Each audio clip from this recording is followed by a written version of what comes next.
I want to jump into some current events. Let's do it. Some of the stuff that's been happening, right? Like you and I are so like we're pretty close, and like we've been friends for a long time, and with everything that's going, you have a lot of Black African American friends who you really get really well along with. I mean, we've traveled together overseas. We've been to Costa Rica. Yeah, we got to talk about that in a minute. We've been to Canada. You've been over my house for Thanksgiving dinner. Exactly. with my Your family. dad made the best steak. Speaking of, your dad just brought me these shoes. Or you brought me these shoes your dad bought for me. Yeah. It's the first time wearing it. It's a filler. It's pretty sick. I like it. I love the colors too. So Yeah. I'm going to have to call him for that and thank him. But like, I want you, as a white man, I want you to kind of like give your perspective, your opinion of first what happened to George Floyd. And because when I saw that video, every single person I've spoken to, I've told them that it was the most horrific video I've ever seen in my life. Someone's life being taken away. So, you know, the police officer's like knee was on his neck for 8 minutes and 46 seconds. I mean, that's insane.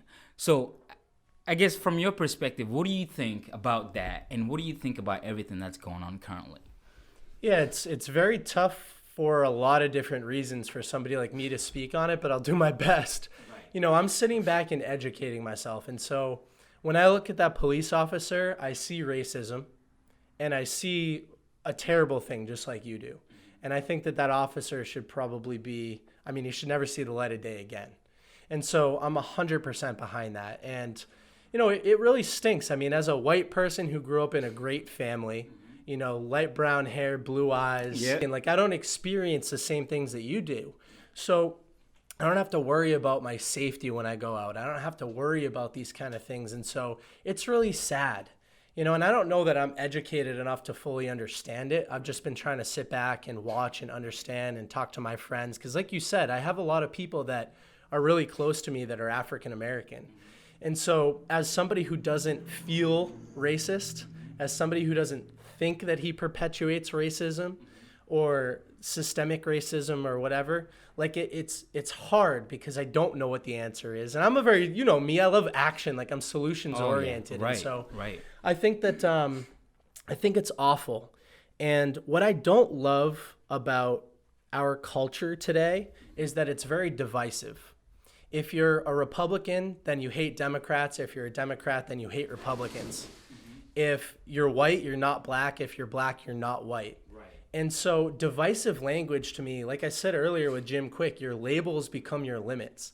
And so if you self-identify as something, then you're creating difference between you and the other person. So, I mean, it's awful, and I think it needs to be fixed. Another thing that I think sometimes we miss in the conversation, and again, this is the perspective of a white male who grew up in a middle-class family and who does really well for himself. I think we forget sometimes that just because we've made progress doesn't mean, or how can I phrase this? Like, just because things aren't great, we can't forget that we've made so much progress. And That's true. That's true. I agree with that. We've made a lot of progress, but also at the same time, as an African American, I feel like we haven't gone anywhere. I was talking to one of my mentors the other day, who works at BU, and I was telling him, I'm like, I've been watching a lot of videos of like MLK back in the 60s, and like everything that they used to fight for then, I feel like is slowly and rapidly repeating itself, right? Yeah. I mean, seeing like in 4 weeks in a row, there was like some African American was getting killed by the police or getting killed by a white man somewhere in Georgia. It was crazy because it kept happening. Like, and then we have a leader, I feel like, in my opinion, who doesn't necessarily want to bring people together because he feels very he feels like he needs to put some dominance on people so people can stop what they're doing. And I feel like this goes back to the so, you know, if you're raising a kid, by beating them all the time to change a specific habit isn't going to change that habit. You have to kind of take a step back, relook at the situation, and assess differently, right? But I feel like we have leaders who aren't really doing that for us, and then it's kind of it makes it hard, and it puts everyone else in bad positions. So I agree entirely. And you know what? It is super tough. And what I don't love about today's environment, whether it's political or anything, is that like the media makes, I think the media, like we as consumers of the media, we get excited when we see intense things. And so it's very easy to press a share button when a police officer or a protester does something bad. Right. And nobody shares a video of a police officer or a peaceful protest. And so if you look at the news right now, it's like every cop is bad and every protester is looting stores. It's not happening. 99% of the interactions are positive. I'm not saying that it's okay that things are happening, because they are. And like I said, I'm sitting back and I'm watching and I'm learning. And I don't think it's okay that people should be targeted because they're black while they're driving. Like, that's terrible. And I don't think that, obviously any police officer that puts their knee on anybody should be in jail for the rest of their life. I believe so too. I completely agree with you. No, thanks for your take on that, because I think it's very important to know your take on that, being a white man and being a friend of mine for so long. I feel like that kind of like, that's what I expect out of my friends that I've like kept in contact with, right? If any of my friends says otherwise, yes, we're still going to have the debate. We're still going to discuss. We're going to have a conversation to make sure that at least we have some commonalities between us. But if you feel like that racism does not exist, then I feel like definitely exists. Let me tell you a quick story too. So, and this will show you how long it's been in my life. And sometimes I feel like bringing this up just to show that I can sort of identify, and I don't know if that's right or wrong, but my neighbor growing up, Danroy Henry, DJ Henry, he grew up in the same neighborhood as me. Amazing family. You've been in my neighborhood. Everybody's fantastic. Yep. And African-American kid, African-American family. And when he was in college, he was shot and killed by a white police officer. This was 2010. So prior to a lot of this stuff being out in the public, like more people have phones, more people are shooting stuff. And so he was shot and killed by a police officer and bled out on the sidewalk. And it went all the way to the Supreme Court. Cops got fired. They falsified evidence. It's been a little while since I've reviewed the details of it, but he was actually my babysitter. My parents paid him to take care of us sometimes when they went out on date nights. He'd play video games with us. And so he had a tattoo that said family first. My whole family, all of us, my mom, my brothers, everybody, we have family first tattoos. And so it's been that is white on black. He is an innocent kid, fantastic family, amazing person, got shot and killed by a police officer. That was 10 years ago.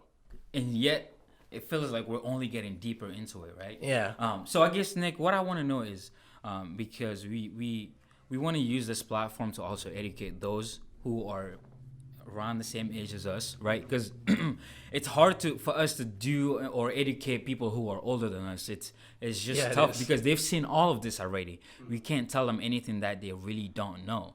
But people that are the same age as us, some of them just don't care enough to like even look at this stuff. What is your message to any young person out there who feels like racism does not exist and who feels like that we are in times that, people shouldn't be acting up because this is not a big deal, quote unquote? It's a good question. Well, I would encourage you to reach out and connect with your friends that are African American or of a minority in any way, shape, or form. Like I've just asked questions and I just try to listen and watch. And it's helped me to understand a little bit more. I saw something, actually my mom said this to me. She was having a conversation with a friend, or maybe she read a post, and it said, like, I'm an African American and I worry about my kids when they go out at night. I worry about my kids when they go to the grocery store. I worry about my kids when they go to college. And if you're not an African American mother, then you don't have to worry about that. And that's the difference. And so when I look at that, I have a lot of empathy. I feel bad. I feel sad because I don't have to experience that. I don't think anybody should. Like my message at Book Thinkers that I try to show is global acceptance and inclusivity. No matter who you are, where you come from, or what you do, you can use our platform, my message, and my community to further yourself. And you can grow and educate. And so if you don't think racism exists, then talk to somebody who is an African American, and they all have stories, just like you, just like we talked about. And I've been in the car with you. Yeah, you know what I mean? exactly. Yeah. No, thanks for sharing that. The last message I want you to put out there is for, the young people who, again, aren't thinking about going to college. Talk to them directly how book thinkers and reading books in general could help them get somewhere without having to, be in school to have to pay debt that we're paying right now currently. What's a great story is Ben Carson. He was younger, the surgeon. I think he's doing some political stuff now, but me, he's in the administration. That guy. But his story when he was younger, so grew up in the suburbs of Chicago, African American household, I think single mother. He and just his brother, and she couldn't even read. But what she did was she had him and his brother go to the library every weekend and read a book and write a report on it.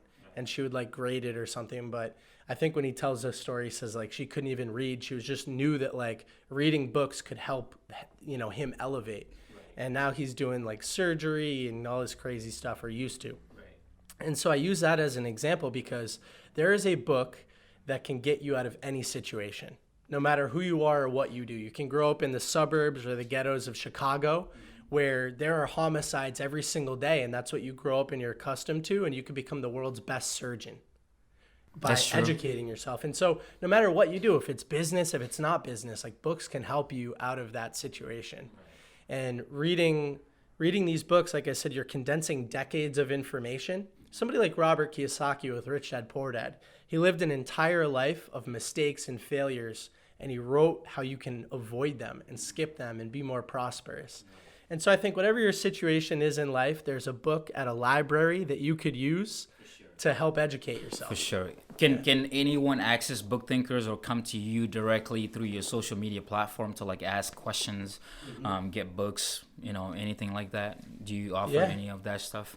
Yeah, on Instagram at Book Thinkers, I answer every single DM. Sometimes it takes me a couple days to get to them because there are a lot. I think you have to be a Rick Ross in order for him to answer you, but... Rick Ross, he'll be on soon, I hope. Yeah. And I was just trading DMs with Rick Ross the other day, and it blew my mind. He's got 12 million followers, and he's answering my messages, right? So I'll answer yours. And ask me questions, and I try not to push my perspective too much, especially right now on politics or race, because like you said, I'm a white guy. You're still learning. And I'm still learning. I have so much to learn. And the more you read, the more you find out you don't know. I'm still learning. I'm still doing research, right? Because it's my past. So I still have to do more research to really understand everything that's going on. I've had the chance to really get in contact with people, within my community who know a lot more than I do, that have taught me things. But my message to some people is always, I try to always look forward, be positive, and try to educate people. And I think if we all do that, I think we could move forward. But again, we have to understand. I think everyone needs to understand that there is a problem before we could really solve it. Not solve it by skipping this whole thing for 10 years again and then it comes back. No, we need to really make sure that we all agree that there is a problem. And right now, people don't agree that there is a problem. Some people do. Some people don't. So until we really come to a final decision that, okay, this really is a problem, then we could get to the solution. Yeah, I think that's a great way to put it. For sure. Nick, thanks for coming on the show. I really appreciate it. I think you've been able to give a lot of good advice to the youth because, again, we want to continue to use this platform to empower the youth and people who are going to be looking up to you from your community or from any community for that matter, to read books because it helps. It's going to give you the knowledge that you will never get in school, right? Yeah. So, again, thanks for coming. I really appreciate it. You have any final word? Yeah, my final word is just make sure you subscribe to this podcast. Make sure you pay attention to my man, AK. He's doing big things. I'm super proud of you that you're doing this. And, Evan Carmichael was on my podcast the other day. He said, whenever I'm episode number 1, I also want to be episode number 100. So I'm going to challenge you as well. I want to be on episode number 100. Sounds good. And I can't wait for the future. I appreciate it, brother. Thank you. Thank you very much.